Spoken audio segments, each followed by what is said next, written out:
우리가 그냥 바로 어제네요. 몇 시간 전인데 우리가 송구 영신 예배 때에 내 귀에 들린 대로 하나님께서 내 귀에 들린 대로 내가 너에게 행하리라 하신 그 말씀을 우리가 묵상하였습니다. 하나님 귀에 들린 대로라는 말씀은 결국 우리가 말하는 대로, 또 우리가 말하는 것이 곧 하나님께 하는 말이기 때문에 우리가 기도한 대로, 또 그 기도할 때에 우리 자신을 중심을 가지고 하는 게 아니라 하나님의 말씀을 믿음으로, 그래서 우리의 믿음대로. 그래서 하나님께서는 우리가 믿은 대로, 기도한 대로, 그 말하는 대로, 그래서 하나님 귀에 그 들린 대로 하나님께서 내가 너희에게 행하시겠다. 어제 우리가 묵상했던 하나님의 말씀은 바로 이 말씀이었습니다. 자, 이와 같은 이 하나님의 약속을 받은 이 여호수아와 갈렙, 이제 그 여호수아가 이제 모세가 죽고 나서 이스라엘이 이제 지도자가 되었을 적에 이제 세월이 정확한 횟수는 한 38년 정도가 지났는데 한 40여 년이 지금 흘렀습니다. 이 40여 년을 이 여호수아가 그 하나님의 언약을 기다렸지요. 하나님이 그때 바로 응답해 주셨으면 좋았을 텐데 무려 40여 년을 기다렸습니다. 그리고 이제 이 여호수아에게 하나님이 이제 두 번째 약속을 해 주시는 말씀이 바로 오늘 우리가 읽은 본문의 말씀입니다. 오늘 우리가 읽었던 이 본문은 그래도 신앙생활을 한 대부분의 모든 분들이 익숙하게 다 잘 알고 있는 말씀일 것입니다. 오늘 이 말씀 속에서 우리가 이 하나님의 언약, 그러니까 하나님의 이 약속과 또 그 속에 우리가 그 약속을 어떻게 들어야 하는지, 인간의 그 순종의 부분으로 우리가 이 약속을 좀 나눠서 생각해 보면 2017년 우리가 새해 또 어떻게 살아야 되는지, 바로 어제 저녁에 우리가 믿음으로 선언했던 그 말들이 어떻게 하나님 안에서 이루어지는지, 하나님이 어떻게 자신의 뜻을 성취시키시며 어떻게 일하시는지 아마 오늘 이 본문의 말씀을 통하여서 하나님이 우리에게 말씀해 주시리라 생각합니다. 오늘 먼저 우리가 읽었던 본문 속에서 하나님의 이 언약, 하나님의 약속을 좀 더 구체적으로 한번 생각해 보지요. 먼저 하나님의 약속은 아주 간단한 말씀입니다. 3절에 보면은, 자, 내가 모세에게 말한 바와 같이 너희 발바닥으로 밟는 곳은 모두 내가 너희에게 주었노니. 그러니까 너희가 발바닥으로 밟는 곳을 내가 너희에게 주었다. 근데 이것은 여호수아에게 처음 하신 게 아니라 이미 처음 애굽에서 나왔을 적에 하나님이 모세에게도 말씀하셨던 동일한 내용이죠. 너희가 발바닥으로 밟는 곳은 모두 내가 너희에게 주었다. 이 하나님의 약속입니다. 그리고 그 땅의 영역을 설명을 하시는데 4절에 보면 곧 광야와 이 레바논에서부터 큰 강 곧 유브라데 강까지 해쪽 속의 온 땅과 또 해지는 쪽 대해까지 너희의 영토가 되리라. 지금 이 4절을 근데 우리가 좀 주의 깊게 봐야 될 필요가 있습니다. 일단 이 광야는 실제 우리가 그 지도상으로 보면 아라비아 사막을 의미합니다. 그러니까 아라비아 사막의 위편에 그 제일 위편은 이제 유다 광야라고 부르는데, 아라비아 쪽에서는 그것을 아라비아 사막의 지역으로 봅니다. 이게 이제 남쪽의 경계입니다. 남쪽으로는 그러니까 아라비아 사막까지고, 그 다음에 레바논은 지금도 레바논이 있지요. 그 레바논은 북쪽의 경계입니다. 지금 레바논 산맥을 북쪽의 경계로 하고, 그 다음에 동쪽은 이 유브라데 강은 유프라테스 강을 의미합니다. 지금 유프라테스 강 하면은 이제 이라크 지역까지 가는 거죠. 유프라테스 강까지. 그리고 동으로는 해지는 쪽 대해라는데 여기가 이제 지중해입니다. 지중해. 그래서 동서남북의 지금 영역을 지정해주고 계세요. 아라비아 사막에서 북쪽 레바논, 그 다음에 서쪽으로는 유프라테스 강, 그 다음에 동쪽으로는 지중해까지. 자, 이 땅을 내가 너희에게 주었다라고 말씀하십니다. 또 이와 같은 말씀은 모세에게만 처음 하신 게 아니라 이미 아브라함, 믿음의 조상 아브라함에게도 하나님이 약속한 내용이죠. 우리가 창세기 15장 18절 말씀을 보면 하나님이 아브라함과 언약을 세우시면서 이렇게 말씀하십니다. 그날의 여호와께서 아브라함으로 더불어 언약을 세워 가라사대 내가 이 땅을 애굽 강에서부터 그 큰 강 유브라데까지 내 자손에게 주노니. 사실 아브라함 시대만 하더라도 상상도 못하는 거죠. 한 가족에 불과하죠. 아직은 하나의 부족이죠. 그런데 하나님이 약속을 애굽, 바로 그 애굽 강에서부터, 여기가 그러니까 아라비아 사막과 닿아 있는 애굽 강에서부터 유프라테스 강까지 이 모든 땅을 내가 너희에게 주었다. 그리고 모세에게 좀 더 구체적으로 동서남북 경계를 말씀을 해 주셨습니다. 그리고 이제 다시 오늘 보면 5절로 보면은 내가 너의 평생에 내가 너와 함께 있을 것임이라. 그렇기 때문에 내가 너와 함께 있을 것이기 때문에 너를 능히 대적할 자가 없을 것이고, 또 내가 너를 떠나지 아니하며 버리지 아니할 것이다. 그러니 6절이 어떻게 해요? 너는 강하고 담대하라. 너는 내가 그들의 조상에게 맹세하여 그들에게 주리라 한 이 땅을 이 백성에게 차지하게 하라. 이게 이제 하나님의 약속의 내용입니다. 내가 밟는 그 땅을 내가 너에게 주겠다. 그리고 그 땅의 경계는 이와 같다. 그리고 내가 너와 함께 있겠다. 그러니 너는 강하고 담대하라.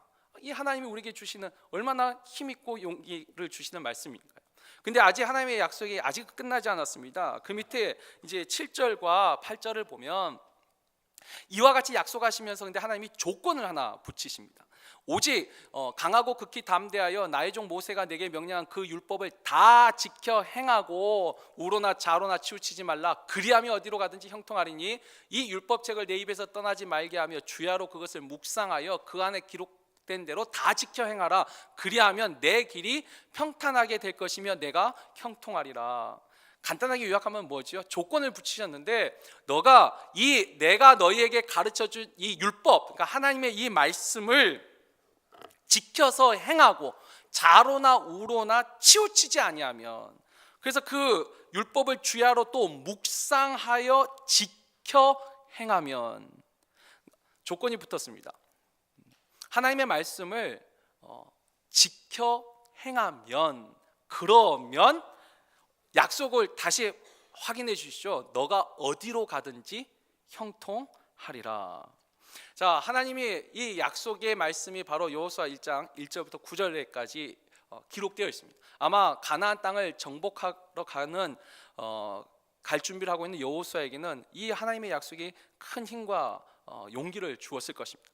자, 그런데 이제 이 하나님의 약속을 우리가 이제 우리의 입장에서 조금 더 깊게 생각해 볼 필요가 있습니다. 분명히 하나님은 이와 같이 정말 멋진 약속을 주셨습니다.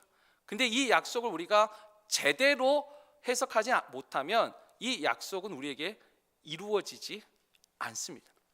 자, 우리가 이제 인간의 입장에서 이 말씀을 다시 한번 살펴보면 첫 번째, 아까 하나님의 약속의 핵심이 뭐였습니까? 발바닥으로 너희가 밟는 곳, 너희가 밟는 곳을 내가 너희에게 주리라. 근데 여러분 잘 생각해 보십시오. 지금 여호수아가 이 하나님의 약속을 듣고 있는 그 땅은 지금 어딜까요? 가나안 땅에 들어갔나요? 아닙니다. 아직 가나안 땅에 들어가지 않은 상태입니다. 아까 이 말씀을 모세에게 처음 주셨다 했는데, 그렇다면 모세가 그때 발바닥으로 밟고 있던 땅은 가나안 땅일까요? 광야일까요? 광야입니다. 결국 너희가 밟게 되는 그 땅을 너희에게 주겠다라는 것은 지금 너희가 밟고 있는 것이 아니고 너가 그 땅에 믿음을 가지고 들어가야 한다는 것을 의미하고 있지요.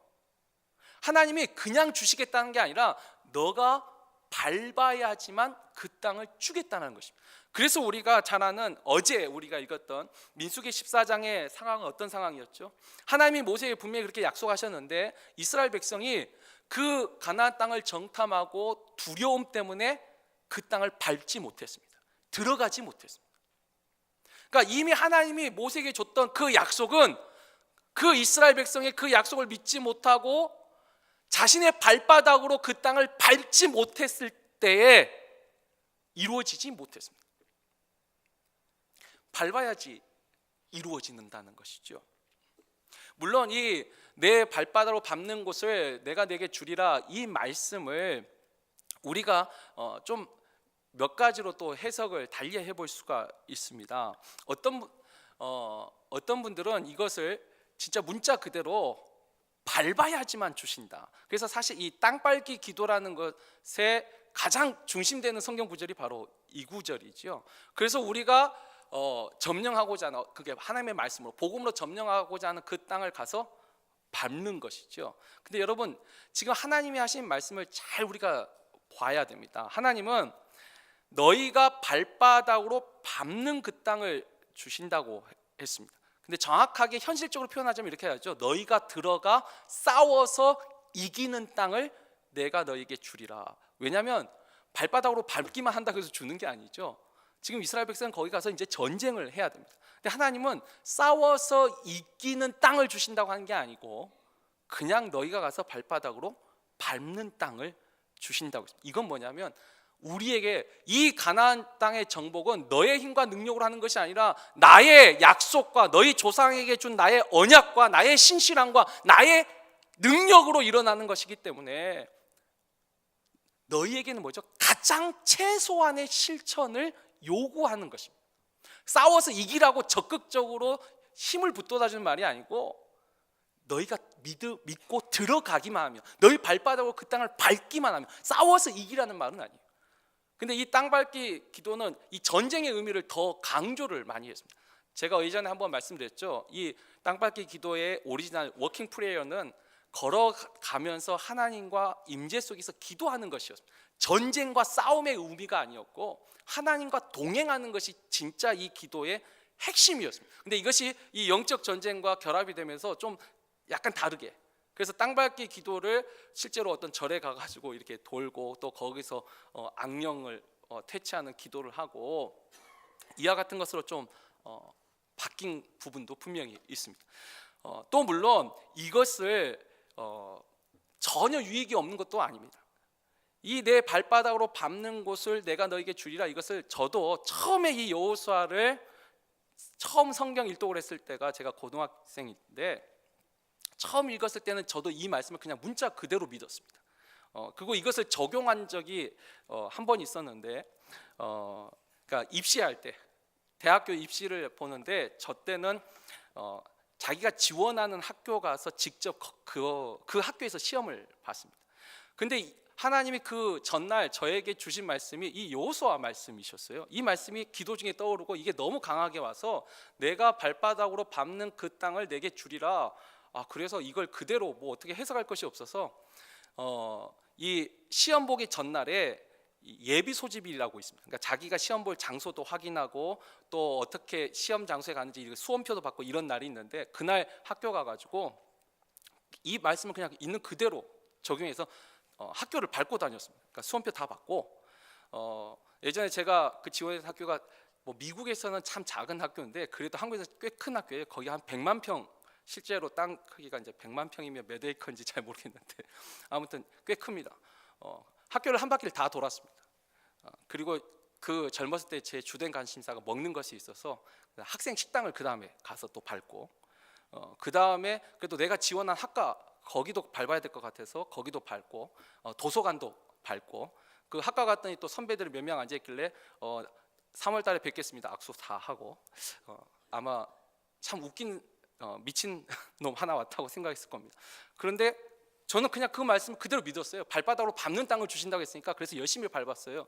근데 유익한 거 딱 하나가 있었습니다. 대부분 이 시험 전날에 사람들이 마음이 참 좀 떨리고 두려워서 잠을 잘 못 잔다고 했는데 저는 너무 피곤했어요. 그날 그거 다 밟고 다니는데 거의 한 3시간을 진짜 쉬지 않고 걸었던 것 같아요. 그래서 그 숙소에 돌아오자마자 그냥 바로 뻗어서 잠을 잤습니다. 그리고 그 다음날 아침에 아주 개운하게 일어나서 가서 이제 시험 봤는데 그건 유익이 있더라고요. 발바닥으로 밟았더니. 자, 이와 같이 이렇게 문자적으로 발바닥으로 진짜 밟는 그 땅, 그것도 그 어린 믿음에는 그것도 믿음이었던 것 같아요. 하나님은 그것을 받아주셨던 것 같습니다. 근데 이제 세월이 흐르고 좀 더 성경을 깊게 알면서 하나님이 발바닥으로 밟는 그 땅이 정말 그런 의미가 아니라 너가 그 약속을 믿고 진짜로 거기에 들어갈 수 있느냐, 그 최소한의 실천, 그 한 발자국을 내디딜 수 있느냐, 그게 내 힘과 내 능력으로 하는 것이 아니라 하나님의 능력과 하나님의 힘으로 이것을 할 수 있느냐, 그것을 요구하신 것들, 최소한의 실천을 요구하셨습니다. 자, 그리고 이 하나님의 약속의 그 후반부에 또 조건부가 있지요. 너희가 율법을 지켜 행하면, 이것이 곧 조건부 약속이라고 하는데, 이건 뭘 의미하죠? 자, 내가 발바닥으로 밟는 것은 그냥 한 번 밟는 겁니다. 들어가기만 하는 거죠. 그 다음에 율법을 지키는 것은 이제 하나님의 말씀에 대한 지속적인 실천을 의미합니다. 그러니까 최소한의 실천이 발바닥으로 밟는 것이고, 그 다음에 지속적으로 실천할 것은 하나님의 말씀을 묵상하고 그 하나님의 말씀을 지켜 행하려고 힘쓰고 애쓰는 것, 이것이 바로 하나님이 지금 약속하시는 그 언약의 핵심이라는 것이죠. 여러분, 이 속에 우리가 이제 하나 기억해야 될 것이 있는데, 그건 바로 이 숙명이라는 단어가 있습니다. 자, 우리는 하나님이 한번 약속하시면 그건 반드시 이루어질 줄 우리는 믿습니다. 믿습니까? 저도 믿습니다. 근데 하나님이 한번 이렇게 말씀하셨다 해서 그것이 고정된 미래가 되느냐? 아니요. 성경은 단 한 번도 그렇게 말하고 있지 않습니다. 하나님의 약속은 반드시 이루어지는데, 그렇다고 해서 우리의 미래가 고정되고 그 순서에 따라서 반드시 일어난다라고 말하고 있지 않습니다. 우리가 실제로 이 가나안 땅에서 사는 이스라엘의 역사를 살펴보면, 아까 하나님이 말씀하신 실제 그 주신다고 한 땅의 영역이 어디였죠? 아라비아 사막에서 레바논 산맥, 그리고 이 유프라데스 강과 지중해까지 이 넓은 땅을 다 하나님이 주신다고 약속했습니다. 그러나 실제로 이 땅을 가장 근접하게 정복할 때는 다윗 시대 딱 한 번밖에 없습니다. 다윗 시대에도 지금 하나님이 약속한 이 전체 땅을 다 차지하지 못했어요. 그러나 가장 근접하게 갔습니다. 적어도 다윗은 하나님 앞에 범죄도 했지만 하나님이 내 마음에 합한 자라 인정할 만큼 그래도 평생을 그 하나님의 말씀을 지켜 행하려고 힘쓰고 애썼던, 그 율법을 지켜 좌로나 우로나 잠깐 치우쳤어도 회개하고 다시 돌아오고 끊임없이 하나님을 붙잡았던 그 다윗, 그 시대에만 이 땅이 가장 근사치로 정복을 했고, 그 후로 이스라엘은 단 한 차례도 이 모든 하나님이 약속한 이 땅을 다 차지한 적이 없습니다. 결국 그 말은 뭐죠? 하나님이 지금 하시는 말씀, 최소한의 그 실천, 그것으로 인해서 일단 가나안 땅을 정복은 합니다. 그러나 그 다음 지속적인 실천, 하나님의 말씀에 대한 그 순종과 그 믿음, 그 태도에 따라서 결과가 축소되었다는 것을 알 수가 있습니다. 결과가 바뀐 것이죠. 하나님의 약속은 반드시 이루어졌습니다. 왜냐하면 약속 자체가 처음부터 조건을 담고 있었기 때문이죠. 너가 밟는 그 땅을 주겠다라고 약속하신 그 말씀 이루셨습니다. 왜? 진짜 밟았더니 주셨잖아요. 첫 번째 광야 1세대는 그 땅을 밟지 못했어요. 밟지 못했기 때문에 주지 않으셨어요. 그러나 광야 2세대는 그 땅을 밟았기 때문에 주셨습니다. 그 약속을 이루셨어요. 그리고 또 하나, 그 땅에서 너희가 지속적으로 그 하나님의 말씀을 지켜 행하면 어디로 가든지 다 형통하리라 했는데, 지속적으로 지키지 못하니까 형통하지 못했고, 형통하지 못했으니까 하나님이 약속한 그 전체 땅을 다 차지할 수 없었다라는 것입니다. 여러분, 우리가 여기서 우리의 역할, 우리의 영역, 사람이 해야 될 영역을 깨닫는 것이 삶의 지혜가 되리라 믿습니다. 우리가 지난 저녁 송구영신 예배 때 하나님 귀에 들린 대로, 그러니까 우리가 말하는 대로, 믿음대로, 기도한 대로 하나님이 행하신다는 그 약속을 믿고 우리가 믿음으로 선언했지 않습니까? 그런데 그 믿음으로 선언한 그 내용, 그리고 하나님 분명히 약속하셨어요. 근데 그 내용이 우리가 거기에 대해서 최소한의 실천이 없다면, 정말 믿음으로 두드려 보지 않는다면, 기도는 해놓고 정말로, 그렇죠, 공부하는 학생이 하나님 앞에 큰 어떤 비전과 이상을 가지고 기도는 했는데 실제로 그 학교에 지원을 하지 않아요. 자기가 계산해보고 어차피 지원해도 떨어질 것 같으니까 지원하지 않아요. 또 직장을 구하는 청년이 하나님 앞에 그 주신 그 비전과 이상을 가지고 주의 말씀을 듣고 마음이 뜨거워져서 기도했어요. 그런데 정작 그 회사에 어플라이를 안 하는 거예요. 왜? 지레 거기서부터 꺾이는 경우가 있더라는 거죠. 밟지 못하면 하나님은 주시지 않습니다. 내가 하나님 앞에 새로운 일을 하겠다, 사업을 하겠다 기도하고 선언했어요. 하나님이 내 귀에 들린 대로, 내가 말한 대로 내가 너에게 행하리라, 그 말씀을 믿고 선언했어요. 그런데 새로운 사업을 시작을 안 하는 거죠. 밟지를 못하는 거예요. 그러면 아무 일도 안 일어납니다. 하나님이 약속한 건 그죠? 너희가 밟는 것, 최소한의 실천을 해야 된다는 것이죠. 나의 삶의 변화를 놓고 하나님께 기도했는데 그 변화의 첫 발걸음을 시도하지 않는다면 그 발걸음의 시도의 결과는 하나님 손에 맡기세요. 다른 것으로 주실 수도 있어요. 웨이트, 기다리라고 하실 수도 있어요. 중요한 것은 내가 밟아야 된다. 최소한의 실천을 해야 된다. 그리고 난 다음에 뭐 어떡하죠? 그걸로 이제 한번 딱 실천했으면 이제 모든 것이 다 만사형통으로 다 형통하게 다 잘 될까요? 아니요. 하나님은 또 그런 약속을 하시지 않으셨어요. 하나님은 너가 그렇게 첫 발걸음을 내딘 후에 여전히 내 손을 붙잡고 나와 함께 동행하면 너가 어디로 가든지 형통하리라. 하나님은 지금도 동일하게 우리에게 말씀하실 것입니다. 우리가 먼저 발바닥을 밟고 계속 하나님 앞에 기도하고 그 하나님 손을 붙잡고 가면 하나님이 처음 우리에게 주신 그 비전과 이상과 꿈대로 그 모든 영역을 하나님은 우리에게 다 주실 줄 저는 믿습니다. 중간에 우리가 결국 우리의 태도, 우리 믿음과 우리의 순종이 결국 그 결과를 축소시킬 수도 있고, 때로는 그 결과를 못 얻게 할 수도 있고, 그 결과를 바꿀 수도 있다는 것입니다. 오늘 우리가 이 여호수아 1장의 말씀을 통하여서 하나님은 분명히 우리에게 약속하셨고 신실한 하나님은 그 약속을 지키실 것입니다. 여러분 안심하세요. 적어도 이 지구상에 우리 교회 아직 빈자리는 많긴 하지만 그래도 이 땅에 하나님을 믿는 백성들이 정말 많이 있습니다. 수천 년의 시간이 흐른 지금에도 여전히 하나님을 믿고 섬기는 사람들이 있습니다. 그 말은 뭐죠? 하나님은 신실하신 분입니다. 적어도 그를 신뢰하고 의지했던 사람들에게 하나님은 그 언약을, 그 약속을 늘 이루어 주셨습니다. 여러분 그 약속에 대한 증거들이 없었다면 오늘 우리가 이 자리에 존재하지 않습니다. 이 지구상에 하나님을 믿는 사람들이 존재하지 않습니다. 하나님은 지금도 신실하신 하나님, 그 약속을 지키신 하나님. 근데 그 속에서 바로 우리의 태도, 바로 우리의 믿음과 우리의 그 순종의 그 크기에 따라서 결과가 바뀔 수 있다는 거. 오늘 우리가 새해 첫 예배를 통해서 기억해야 될 말씀은 바로 이 말씀이 아닐까 싶습니다.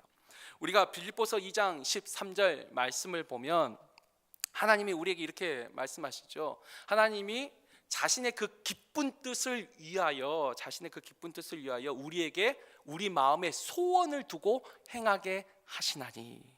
그리고 예전에 제가 한번 설교했었습니다. 하나님은 이 마지막 때에 성령을 통하여서 어떻게 하죠? 아비들은 꿈꿀 것이요 청년들은 이상을 볼 것이고 환상을 볼 것이고 너희 자녀들은 예언할 것이라. 하나님은 우리에게 꿈을 주십니다. 미래를 보여주세요. 늘 미래를 꿈꾸게 하세요. 하나님은 우리에게 그걸 주십니다. 그런데 바로 이 하나님이 우리에게 이와 같은 비전과 이상과 환상과 꿈을 주시지만 우리의 태도에 따라서 이 결과가 바뀔 수 있다는 거, 우리가 이 말씀을, 이 진리를 오늘 우리가 가슴에 잘 새긴다면 어제 우리가 믿음으로 선언했던 그 믿음의 말들이 올 한 해 이루어지기 위해서 우리가 어떻게 해야 되는지 하나님이 지금 이 시간 주시는 메시지가 분명해지리라 믿습니다. 소망합니다. 바랍니다. 또 축복합니다. 하나님이 우리에게 주시는 그 꿈과 이상을 가슴에 소중하게 간직하십시오. 아직 그것이 없다면 하나님께 기도하십시오. 미래를 보여달라고. 내가 가지고 있는 계산된 미래 말고 나의 힘과 능력으로 바라보는 저들 앞에 우리는 메뚜기 같다는 그런 합리적인 객관적인 계산 말고 그냥 믿음의 눈으로 하나님이 주시는 비전과 꿈과 이상과 환상을 사모하십시오. 하나님은 주실 것입니다. 그 환상을 가지고 최소한으로 밟으세요. 도전해 보세요. 두드려 보세요. 그리고 하나님을 끊임없이 의지하고 기도해 보십시오. 하나님은 반드시 올 한 해, 아니 올해 이루어지지 않더라도 하나님의 때가 되면 반드시 이루어 주실 것입니다. 그리고 그날에 우리가 이 하나님의 언약을 또 기억하고 하나님께 영광을 돌릴 수 있는 저와 여러분이 되기를 주의 이름으로 축원합니다.